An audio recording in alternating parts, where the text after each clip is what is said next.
Hi, everybody. Welcome into another edition of Sal's House. Glad to be with you, and want to thank so many of you for coming out to the live show we had at Sports City Pizza Pub a couple weeks ago, previewing the NFL draft. Thank you so many listeners, the media members who came by. It was really awesome. We had over 3,000 live viewers. That was great. And then a lot of you on the YouTube page at Sal Sports on YouTube at Sports City. We were a couple of weeks ago, and we want to start there by thanking them and all of our great sponsors. Of course, Sports City Pizza Pub, 1407 Niagara Street in Buffalo. Great spot to watch all the games. Playoff games now going on in NBA, NHL. We got Major League Baseball games. And of course, great food, great drinks. And every second Tuesday of every month, they have Pups on the Patio. Go check out the Pups on the Patio at Sports City Pizza Pub. And they have a great golf classic coming up in September. Check them out. Here it is on your screen. You can go to eventcaddy.com/events/Sports City Golf Classic. Just go to the Sports City website. You'll find all the information right there. It's a really great time. That's coming up on a Monday in September, but you want to make sure you get in on that early if you want to be a part of it. Also, want to thank TSE Buffalo. TSE is where you go, Total Sports Entertainment, for all your collectibles, memorabilia, autographs, public, private signings, all that stuff that's going on. They were at the Micah Hyde charity softball game. I was the on-field MC. That was on Sunday. Glad to see so many of you out there. TSE doing a great job. We're always giving away something from TSE, all right? Especially if you're a subscriber of mine, not on YouTube, but on Twitter. Subscribe on Twitter for less than a cup of coffee a month. If you could be a subscriber on Twitter at Sal Sports, you're getting exclusive content from me, not just the other stuff that I do, and giveaways and different kinds of interaction that we're going to have with each other. And a lot of that's courtesy of sports of TSE Buffalo. So thank you very much. And one more for you, Herbal IQ. They're in a new location, New York State licensed dispensary. Herbal IQ is now at 6300 Transit Road in Depew. I want you to see this video, Herbal IQ, and their brand new showroom. Check it out right here.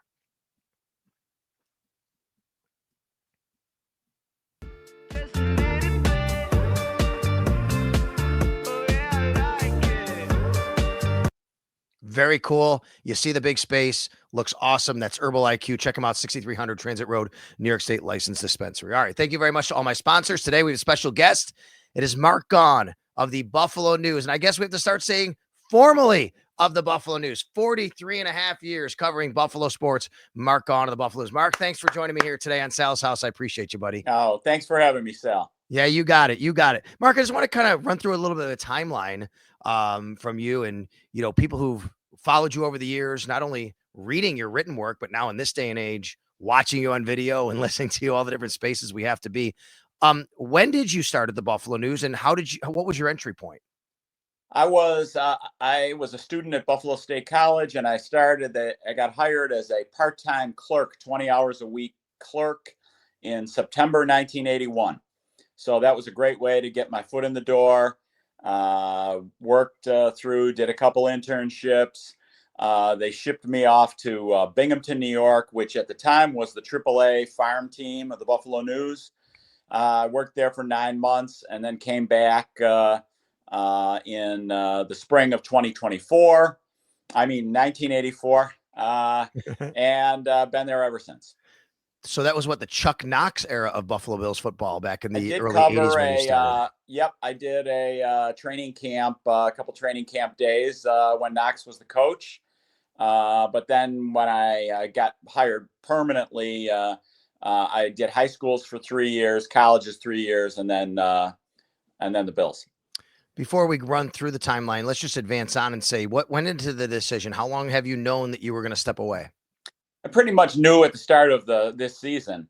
My wife had retired from a long, successful career a couple of years ago, and I'm in reasonably good health, and I'd like to enjoy a few good years of retirement. So I knew I didn't tell anybody, but I kind of knew that it was likely at the start of this season, and then the season. I was thinking maybe when the season ended, but I love the draft.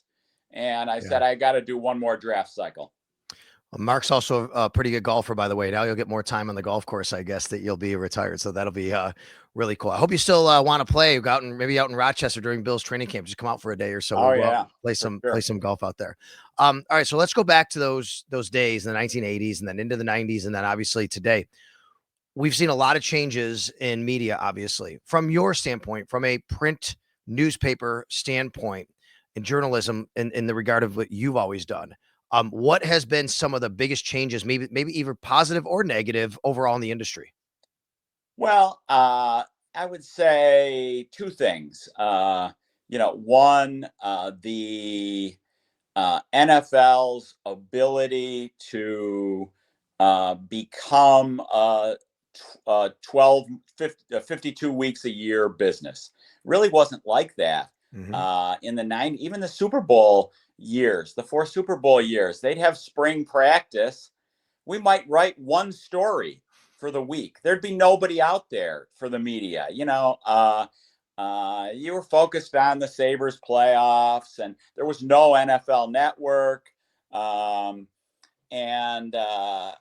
there wasn't. So that really think the development of the NFL Network on TV, the teams hiring their own media people, has created this really 365-day a year desire by fans for content. And, we even way back 20 years ago, or if I have friends at ESPN who would say, the first week of April, okay, opening day of baseball season, one of the biggest weeks of the year in baseball season, their NFL site would get 8 times the clicks of baseball the first week of April. The draft is still 3.5 weeks away. And so that's just a sign that we just cover the team so much more than even we did. We covered it a lot the 4 Super Bowl years, but it's even more. We write far more stories. There was talk radio, but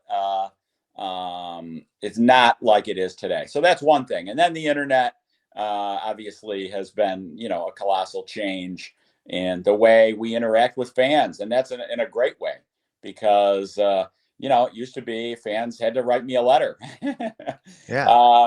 So now it's daily interaction with fans, and that's generally a great thing for fans. I always say to people, when I got in this business, and I was in college in the 1990s, coming out of Syracuse in the mid 90s, even when I got in this business, it was more like kind of centralized. You either went for radio or TV or print journalism. Now you can't do that. If you go into one of these places, whether it's WGR, the Buffalo News, and say, yeah, I just want to write, or I just want to talk to the radio. They're like, yeah, we don't need that. We need somebody who kind of does everything. Be honest with you. Like, I don't love writing. I got to do it for my website, right? You have to do podcasts and have to do video casts. How much has that kind of changed the landscape for everybody who, in your particular realm, which is the writer's side of things? Yeah, I mean, I think it's made it, I guess in general, it's made it better, because there's better, easier, interaction with readers. Even, when the internet was in 99, 2000, to the early 2000s, I'd do a weekly online chat, and lots of fans would bombard me with questions, and those were fun to do, and that was good interaction. But yeah, you have to do, it's good to do podcasts. And I think I embrace it. You gotta you gotta change or die. You don't want to be the last dinosaur. Right. You want to be the first primate. I love that. This all goes to a question we have from one of my Twitter subscribers. Thanks a lot. If you want to have a chance to interact with me personally, you can subscribe on Twitter as well, not just follow. Robin Tampa says, more of a journalism question for Mark. In his time covering the Bills, have you ever felt pressure from one Bills drive to sway from reporting anything? And how does that work? Like, if you were told, okay, look, Mark, we really don't want to put that out there. I mean, we all have sources. We all want to make sure we, treat everything delicately. And a lot of times we have to, but how does that work? And has that ever happened to you? I mean, I think nothing's, again, just sitting here on Monday morning. I mean, nothing stands out that, sure, I've written stories where I knew they wouldn't be happy about it. And, you want to give them, okay, look, this story's coming out tomorrow. Okay. You have the opportunity to contribute. You want to say something, you don't. Well, let me ask you about that then, Mark. They might have said that they don't want to. The other thing is, though, they limiting access. That's one way they deal with not wanting a certain type of coverage or not wanting to help a story along would be denying access to a player, a owner, whoever. Well, let's talk about that for a second. Let's say you do write a story or something that, the Bills or a team, any team you've covered, kind of didn't like. They were a little bit upset. What's the process there? Do they call you? Have you had times where people called you really upset at you? Is it mostly like, hey, let's have a conversation? How does that work? Yeah, absolutely. I mean, I've had the GMs call mad about a story. You do try, it's your obligation to try to get a comment from the other side, the team. So usually they had an inkling of what was coming, but Can you share one of anything from a long time ago that maybe everybody's out of their realm right I now? don't know where I remember Ralph was when Wade was fired. I wrote a story. I found out that the Bills were trying to deny him his last year's salary or year or two salary. So that story broke, and the Bills weren't happy about that, but it was true. And I think I had some back and forth with them on that story. How do you know it's true? Right. They want you to tell them. You don't want to give your sources, all that kind of stuff, Right. right? Yes. How do you know? You better be sure. Stuff like that. Other, I mean, many things. But, if you deal with it from a professional standpoint, look, it's not personal. They knew Yep. it wasn't personal. Look, this is what I found out. I have two sources. I'm going with it. You can contribute. If you want to say no comment, fine. Say no comment. It's up to you. I'm not telling you how to PR your organization. So, it's the same with players. I mean, you're going to Yep. write negative stories about players, especially during the drought, right? Yes. But I always felt like if I'm writing a negative story about a player, I don't want to do an interview with the player at his locker and be happy about it and give him the impression, oh, well, this story is going to be a nice story when it comes out tomorrow. I always felt like the player should know, look, I'm writing about this serious or this topic that you might not appreciate, but I'm giving you your chance. I'd be happy to give you your chance to provide fans your perspective on why it's going badly the way it's going. And they didn't. I mean, there certainly are times where players don't like to talk to you, but in my view, it was I always felt like even if they didn't like it, they certainly appreciated that they weren't blindsided. Blindsiding the player is not the right thing to do. So I had Vic Carucci on a couple months ago, and he's a colleague of yours, and he's covered the league a long time as well. And we talked a little bit about the difference between maybe the '80s and into the '90s Bills, I should say, the Super Bowl teams, and today. But I think it goes for kind of anything with nowadays, Mark. Right? These players, they can really have their own way of talking to fans and their own social media accounts. Right? I mean, how has that changed in a lot of ways for what you do for a living? Yeah, it's I mean, from the player's perspective, I think it has changed their outlook a little, and maybe they could be a little quicker to say, you know what, I'm not gonna cooperate that much. But I have no complaints with the current Bills locker room. I've never had a guy. I mean, there's a few guys who just don't love to talk that much. Yeah. Matt Milano being one. He's a great guy. He has interesting things to say, but it's just he could be a great interview and be an expansive talker, but he decides that's not the way he wants to do it. And he's going to give 5-8 word answers. He's not mean about it, or Right. he'll never, if you go up to him, he'll do the interview. When they lose in the locker room, he doesn't duck you and say, no, I'm not talking. But when win or lose, he's not going to give you 3-sentence answers. So that's the way it is. That's his style. And I think, I do think the advent of social media where people get picked apart a little bit, it's easier to attack players on social media. That has given players a pause a little bit. Take me back to those 80s and 90s teams. What do you remember about covering and being around Thurman and Jim and Steve and Andre and all those guys, and how they interacted with you guys, and what was the dynamic between the player and reporter back then? Yeah, I mean, it was. I mean, I think I certainly give Marv Levy a lot of credit.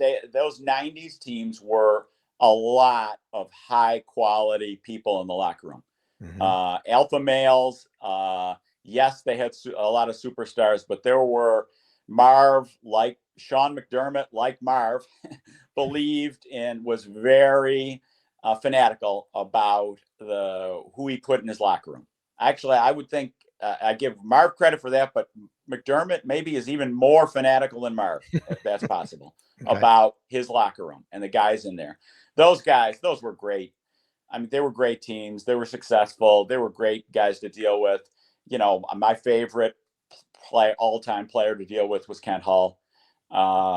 Just a mensch, a tremendous person, not a publicity hound, but you could go to Kent and he would give honest answers and smart answers. And offensive linemen in general are good to deal with. But the whole team, Darryl Talley was, you know, a force of nature, was great to deal with. Fred Smerlis was great to deal with. Kelly was, by the standard of a quarterback, was phenomenal with the media. I mean, Kelly talked Sunday, Monday, Wednesday, and you could get him at the locker room on Thursday. Wow. So most quarterbacks, you can't do that. We don't get that these days. It doesn't happen. And the media world is different too. Yeah. But Kelly was, I mean, Kelly was a leader in every way. And Mondays, obviously, they won a lot more if they lost. But when they lost, Kelly would come out. We did a lot of interviews in the tunnel back then, outside the locker room. Yep. And Kelly would come out and he would answer all the tough questions about what went wrong. And players knew that Kelly was going, and the door would open and they'd be filing out, because they knew now was the time to get out, because Kelly was taking all the bullets for them, right? Yeah. Kelly wasn't as interested. He didn't go in depth as much about the specifics of what he was seeing. Well, again, like a lot of quarterbacks, he didn't want to divulge. But the person who was great on that was Frank Reich. Frank was, I mean, you knew Frank was going to be a good coach if he wanted to be. And you could always go to Frank and say, you know, what did you think about Kelly's winning touchdown pass? And Frank would just, you know, he did this with the safety, he manipulated the safety this way, he checked at the line this way, we were thinking that. I mean, Frank would break it down. I mean, one of my favorite stories I did was the 2 days after the comeback game. I sat down with Frank one-on-one, and he broke down every key play of the comeback, and in an amazing way.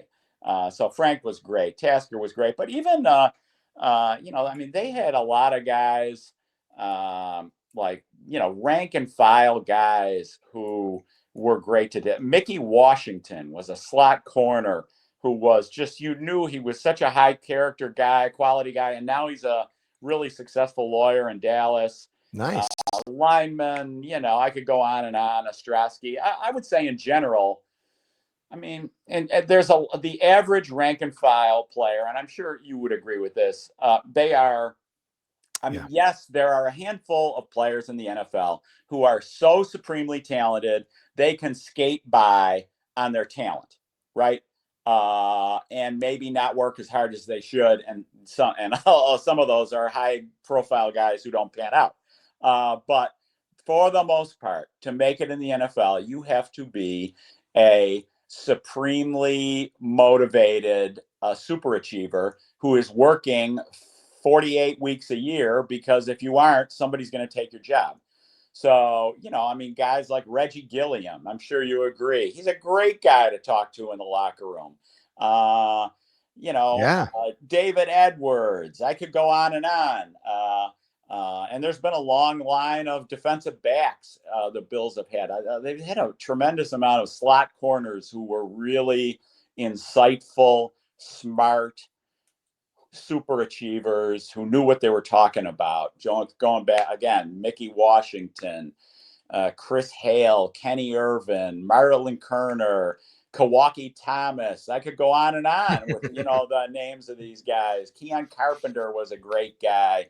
Taryn, obviously. So yeah, that's how I view it. All right. The number one question coming my way from my Twitter subscribers, and thank you again. If you're subscribing on Twitter, make sure you are. If you aren't, is about Steve Tasker in the Hall of Fame. You've been in that room. I don't know how much you want to share, how much you can share. I know you have some proprietary information. You've been a Hall of Fame voter. You've been the Hall of Fame representative for the Buffalo media. Tasker's his case to get into the Hall, why it has never happened, and how it's kind of played out over the years. Just kind of give us all of that if you can. So you are a modern, what's called in the modern era candidates for your first 25 years after your retirement. Okay. And then after 25 years, you fall into the senior category. Modern era category, Tasker made the semifinals 6, 7, 8 times, many times. There is support for Tasker, but he never was in the final 15 that gets discussed in the room. And the problem for all special teamers is they play 20, 22 plays a game. So it's just hard to vote for a special teamer when you've got Jerome Bettis playing, 55 plays a game, and Willie Roaf playing 65 plays a game, and on and on. It's just hard to put Steve Tasker and Andre Reed were on, if they had salary cap problems, they would have had to have cut. If you had to pick one or the other, it's just the way it is. It's a 22 plays a guy. It is hard to vote them into the top 15 when you've got 50 to 60 to 65 plays a guy, great players, so many. So that's why Steve never made the final 15 while he was a modern era candidate. And no special teamer did. One has made it now. Devin Hester made the final 15, but nobody. There's almost no kickers and punters in the Hall of Fame. So now, right or wrong, that's the way it has been. And what is the case for him? And how does it work? Do you make it? I'll get to that. Yeah. So now he's in the senior pool. Yeah. Which means you've got a separate door. So the modern era candidates, there's 15 finalists, maximum of 5 can get in any 1 year. Yep. But they added another 2 openings or 1 to 2 openings a year where it can be a senior candidate. So if you are in a separate meeting nominated as the senior candidate, then it's just an up or down vote, and you're not taking a spot away from the 65 plays a guy, Jerome Bettis, right? So if in a way, if he could get that senior candidate, he's got a much better chance. And that, in fact, is how Ray Guy got in. Ray Guy couldn't get in, even though he was widely viewed as the greatest punter, couldn't get in the Hall of Fame through the 15-player door. He got in through he was the senior door. So actually, Ray Guy's election, I think, helps Steve a little bit if he can at some point be the 1 or 2 seniors who get nominated. So the case for Steve, this is the greatest special teams player ever. That really is the case. And, just a huge key momentum swinging plays in so many big games. And you can go over and over the long list. The 88 playoff win at home over Houston, he forces 1 or 2 fumbles, but at the end of the game force a fumble on a punt return. By the way, he forced it on Curtis Duncan, his college roommate. There you go. The 90 season, they get the number one seed. They arguably wouldn't have had the number one seed without, maybe not. They wouldn't have. Around, they might not have. He blocks a punt in a huge win over the Raiders, a huge comeback win. They probably don't win that game without him doing that. The 90, one of his great plays, the 93 playoff game against the Raiders. They won, I want to say 27-23 in a frigid game. Actually probably shouldn't have won that game. They kind of got outplayed by a really good Raiders team with lots of Hall of Famers on that Raiders team. And Kelly was incredibly clutch in that game, but Steve Tasker, am I thinking? Yes. The kick return, quote unquote, intercepted a kickoff. Jeff Yeager slipped on the kickoff, hit a line drive. Steve caught the line drive in midair, returned it like 65 yards to the 1 yard line, and set up an easy touchdown. They win 27-23 in a game that was really hung in the balance. Anyway, those are examples of that. Steve wasn't just a Pro Bowler. He was a big impact player in big games. So that's the argument for him. And, now he's in the senior pool, and there's a lot of great people in the senior pool. Again, it's just hard. I mean, only 5 people can make it. So that any given year. So that means 10 people get bounced to the next year. Yeah, I understand. It's tough. And I know Steve has said to me once, he said years ago, if he gets in through the senior committee, it would be maybe even more special because that's his own peers in a lot of ways voting for him, right? Which is a really, really cool thing. Mark Gaughan with us, retiring after 43 and a half years at the Buffalo News. He's covered everything, Buffalo Bills football. He was on the UB football beat for a little while. But what other cool events and things have you done in your career that go beyond the scope of covering Super Bowls, which obviously you have? Yeah, I mean, I covered like 4 or 5 Masters. Wow. I covered 6 or 7 U.S. Opens. I covered golf, right? Golf or tennis? Golf, okay, not tennis. Yep. Let's see. If you like being a reporter, and I'm sure you can relate to this, because you've done college radio for college sports. A good story is a good story. I could have been, yes, it is great to be the Bills writer in Buffalo with such a passionate fan base. But I mean, I could have been a police reporter or a fire reporter and been very happy. I like going out. Well, the great thing is every day you get to go out and talk to interesting people and learn things you didn't know. And then you get the power to tell their stories. So, I enjoyed everything. Like when I covered high schools, a great thing I covered, the Sweet Home girls volleyball team set the national record for a winning streak. Boys or girls, not just volleyball, every sport, the U.S. record, boys or girls. They won, I think it was like 284 wins in a row, and they won it, and I was covering them, and that was a very memorable. They did a great thing at Sweet Home for the record-setting match. That was a blast to cover. I love golf. Covering golf was fun to cover. I'm so lucky. I got to play Augusta National after the 2000 Masters. So how'd you shoot? I shot reasonably well. The caveat is we played same Sunday pins, but we played from the member tees. It was like 61-50. Okay, so it's not the Masters court. Okay. I think I had a 98 with 41 or 41 putts. I've got the scorecard in my basement, but it's 41 or 44 putts. And if I played it again, I doubt I probably wouldn't get under 40 putts. I am looking. That Sweet Home volleyball team, the team itself is in the Greater Buffalo Sports Hall of Fame due to that accomplishment. How cool is that? That's a great story. I love that, that you brought that here. Mark Gaughan here for just a couple more minutes on the Buffalo News, 43 and a half years.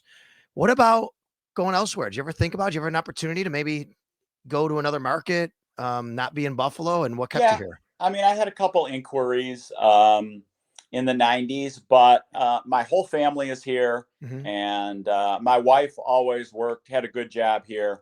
So it wasn't nothing ever, got developed. I didn't really pursue it because I love Buffalo. Yeah. And, if you like, I mean, I'm a big Buffalonian, and You're wearing the Brave shirt. I know. I love it. Me too. I yeah, say the same thing that you're saying when yeah. people ask me, but I love that Brave shirt you're wearing to bring on the I program. mean, obviously it's a smaller market, but if you have a job you like, uh, the quality of life, you can't beat it. Yeah. So, and in journalism or at newspapers, I mean, not that that money is the whole thing, but to really make more money at a newspaper, you've got to go a lot bigger. Chicago, Boston, DC, New York. Yeah. I mean, going to Milwaukee or Minnesota or Detroit or Denver, you're not going to make much more. You're not doing it for a financial gain. Right. Well, we're glad that you've been around here covering Buffalo sports for a long time. And what are you going to miss the most about it? What are you going to miss the most about your job? Whether that's the inside or outside of the actual doing the job, if that makes sense. Yeah, I mean, I love the process. So I still, after 43 years, can't decide what I love more: doing a great interview with somebody and connecting with the source and finding out great things, or sitting down at the laptop to write the story. Oh, that's cool. So I certainly I love the job. I'm going to miss the camaraderie with my colleagues, Yeah. but and I love doing interviews. I love doing interviews and connecting with an interviewer, an interview subject, asking good questions and getting good answers. That's just so much fun, and you learn. It's an education. You learn things. No doubt. And during COVID, I missed being in the media room with a lot of people, including Oh my God! yourself. I mean, Yeah, right? COVID was Yeah. rough because the interviews aren't the same on Zoom. They're just No. not. They're not, and just being with colleagues and interacting and learning about Yeah. each other's lives, and we've all been together a long time. I could say I've been over a decade now, kind of doing this, which is kind of surreal for me. And I walk in that Yeah. media room now, and really so who are the real quick? Who are the most tenured media? We Vic Carucci, John Morrow, Tim Graham, maybe I think would be it in that media room. Sal Sal Mairano, Marana. the Rochester Democrat and Chronicle, Yep. actually started covering the team in the 1990 season. He's a little younger than Yeah. me. He started Wow. in the 1990 season. So it used to be Chuck Pollock of the Olean Times Yes. Herald, who just retired a couple of years ago, had covered the teams from like 70, I want to say 72 ish to 2018 or Wow. 2020. Yeah. Covered a whole along. He's a great guy. So yeah, I think that would And be it. then we just got the announcement today that your colleague Lance Lysowski is going to move over and be on the Bills beat. So he's transitioning from Sabres to Bills, and I'm sure he's going to do a great job. Yeah, it's I'm sure he is, and he did a great job on the Sabres. Uh, I mean, I would say that covering a losing team, I don't have no problem covering a losing team can be fun. There's Yeah, lots of a lot of there's changes. lots of interesting stories. People are the heat is on. People are changing jobs. There's a lot of as a unbiased, objective journalist. There's nothing wrong with cover a losing team, and you're going to cover a losing team. So along the way, the problem with the drought was that the same thing over and over, year after year after year after year, that gets tough Yeah. because the readers then get they get bored with it. Like during the drought, it would be like week 9, and you can't on Wednesday Yeah. or Thursday talk about how the Bills going to stop Randy Moss, or what might they change their defense to account for Randy Moss. The fans know they're not stopping Randy Moss. There's no chance. They don't want to read about that. So there's a whole slew, Yeah. the second half of the season, of stories that you don't get to write because it's irrelevant, and the fans just want to know what are the quarterbacks and doing in college football. I tell you what, you get, first of all, I want to thank you. You've been a great, great, great resource to me over the years. You're a historian of the game. I am. One of the things I love about my job is just the being a historian of football and going deep into like the nostalgia of it and the back of the 80s when I grew up and watching the team. And whenever I have a question someone talks to me about, because I think I'm really good at this stuff, I'm like, you know what? I don't know, but Mark Gaughan would know the answer to that, right? Which is great. So I appreciate that so much. And then I saw recently Ryan Fitzpatrick thanked you for all your coverage. And it was so funny because he included a screenshot of a story that you had written, apparently, that said something about the Bills offense stunk, and it had a photo of him in the Buffalo News. But he appreciated you so much that he included that and said thank you anyway. So that was very cool. That was pretty good. Yeah. I mean, I suppose I think are we running up against the tank? Do I have 90 Go ahead. seconds? You do. We don't have we have as much time as you need. I just don't want to take too much of your time.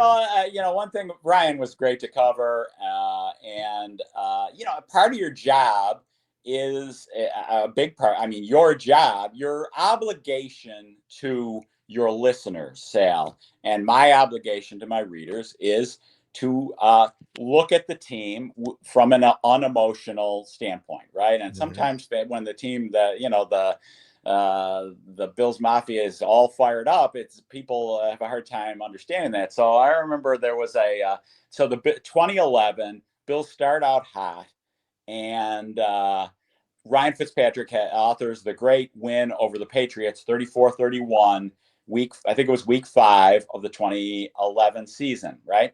Yeah. Super unbelievable win. Just I can still see the memes or the videos like of the Bills backers in New York City when they kicked the winning field goal, throwing like papers in the air. It was like they won the Super Bowl. Okay. So I get a call that night that a Chicago radio station wants me to come on the next day to talk about the Bills.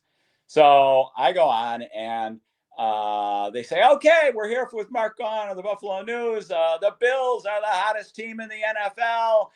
The story of the year. Mark, tell us about, are they, is this their year? And I say, they're absolutely fun. They're much improved. I would standing here today, though, 6 weeks into the season, I would still say the Patriots are the slight favorite. Okay, to win the. I can't say that the Bills. I wouldn't bet the Bills today over the Patriots, but they're getting close. Okay, next question. Ryan Fitzpatrick, the leader in the MVP race here.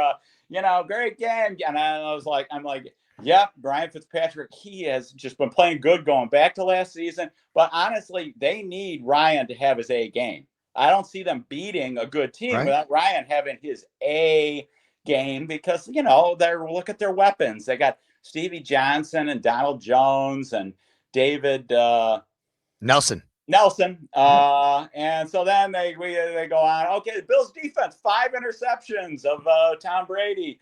And I'm like, yeah, they're opportunistic. That is great. And they're going to need to be because let's face it, when your edge rushers are Chris Kelsey and Aaron Schobel, it's not a top 8 edge rusher, right? And then I hear, all right, click. And I'm like, hello? They hung up on me in the middle of the interview. I think I might be one of the only beat writers who ever got hung up on by a sports radio station. Anyway, they didn't want to hear. They wanted to just hear the hype. Yeah. And, the Bills are the new powers in the AFC. And, whatever. It wasn't my job to play along with No. By the way, here it is real quick. I put this up, Colin. I'm going to put this up on the screen, but you can move Mark and I. Look at, there it is. There's Mark Gaughan, who tweets out about retiring. And there's Ryan Fitzpatrick, who says, thanks for not going too hard on me in 2009. And the headline is Buffalo News writer calls Bills offense horrible, with a picture of Ryan Fitzpatrick. And Ryan thanked you in his own way that only Ryan Fitzpatrick can do. Mark, listen, man, once again, I just want to say thank you so much for, just being a great and valuable resource to me and so many young people and young journalists and people, just a friend. Just thanks for being a friend. We've golfed together. I hope we continue to do that again in the future, buddy. All right. My pleasure, Sal. Thanks so much. Yeah, you got it. Mark Gaughan right there, the Buffalo News. Good luck in retirement. Have fun, my man. Thanks. All right. We're going to let Mark go right there. And we're going to let everybody know about our great sponsors here. Sports City Pizza Pub, 1407 Niagara Street. Don't forget about them. Again, they are having every second Tuesday of the month is Pups on the Patio. Check them out. It's a great spot to watch all the games, to have some people over, to have lunch, dinner, doesn't matter, wings, pizza, all of that. And of course, great drinks. We want Herbal IQ. We want you to go to their new facility, 6300 Transit Road, a New York State licensed dispensary. doing a great job for all of your needs. New York State Licensed Dispensary, Herbal IQ, and of course, TSE Buffalo. TSE Buffalo. Excuse me. They're not sneezing. I'm sneezing. TSEbuffalo.com is where you go for all your collectibles, private signings, public signings. TSEbuffalo.com. Hey, Mark Gaughan, great stories there. We thank him. Wish him the best in his retirement. And I want to remind everybody one more time, if you're not subscribing to me on Twitter now, not just the YouTube channel to watch all this stuff, go to Twitter at Sal Sports, X, whatever you want to call it. Hit the subscribe button. That's the pink button on top. Hit subscribe. It's going to be, right now, it's like $3 a month. It's going to go to $5 a month. Sorry, it's the default setting. It's going to change. But either way, less than a cup of coffee a month, essentially. Coffees are expensive these days. You're going to get exclusive content from me, exclusive content, including some subscriber-only spaces, like our own private radio show on Twitter together. Anytime I have like some guests and things like that, I might throw out just subscriber questions just for you and some giveaways we're going to have, plus graphs, charts, videos I'm putting out for just subscribers. And how about this? Our own private Discord server that I set up just to talk about the Bills, the Sabres, anything else that's going on that you want to, including the NFL schedule. We got a separate channel and Discord server for the NFL schedule release and everything that's coming up. All right. Thanks a lot to Mark Gaughan. Thanks a lot to my producer, Colin Ritchie, for joining me here today, and all of you for coming to Sal's house once again for another episode. We'll see you next time.